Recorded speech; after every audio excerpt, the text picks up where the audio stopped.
Ceci est l'aboutissement d'un très long processus par lequel nous avions demandé en tant que société civile à ce que nous puissions être intégrés, impliqués dans le processus d'élaboration de tous les documents budgétaires de ce pays.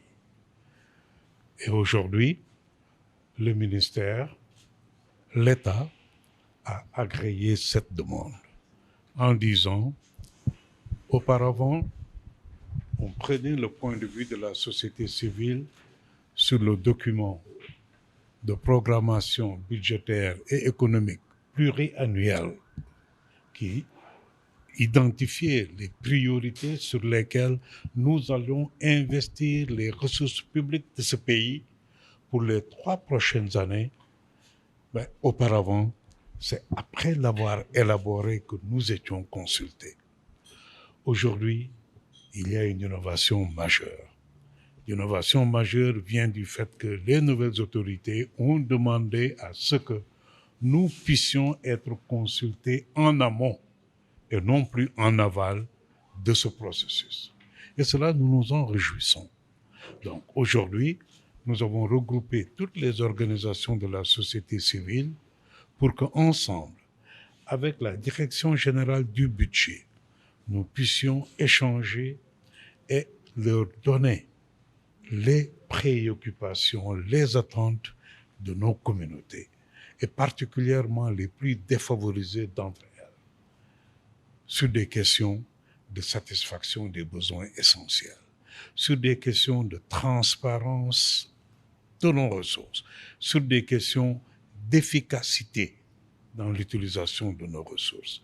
Voilà les préoccupations que nous allons recueillir aujourd'hui et transmettre à la Direction générale du budget pour que cela puisse être intégré dans le document de programmation budgétaire et économique pluriannuel 2026, 2027, 2028. Le Sénégal est signataire de beaucoup d'initiatives au niveau sous-régional, mais aussi international, qui demandent que la participation du public puisse être de rigueur dans ce processus-là.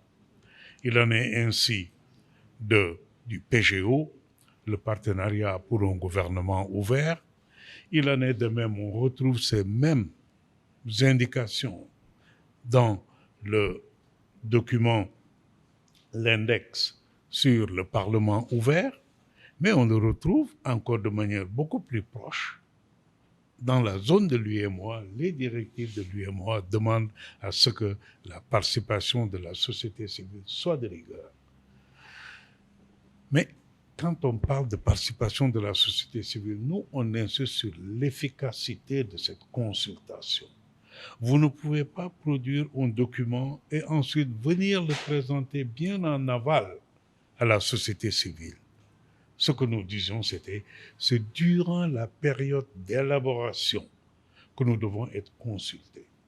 Ceci nous permettra non seulement de contribuer et d'influencer les orientations sur comment les ressources publiques vont être utilisées, mais aussi de mettre en place des mécanismes pour le suivi, la reddition des comptes et globalement la transparence et la redevabilité. Aujourd'hui, les nouvelles autorités nous disent, nous vous offrons cette opportunité.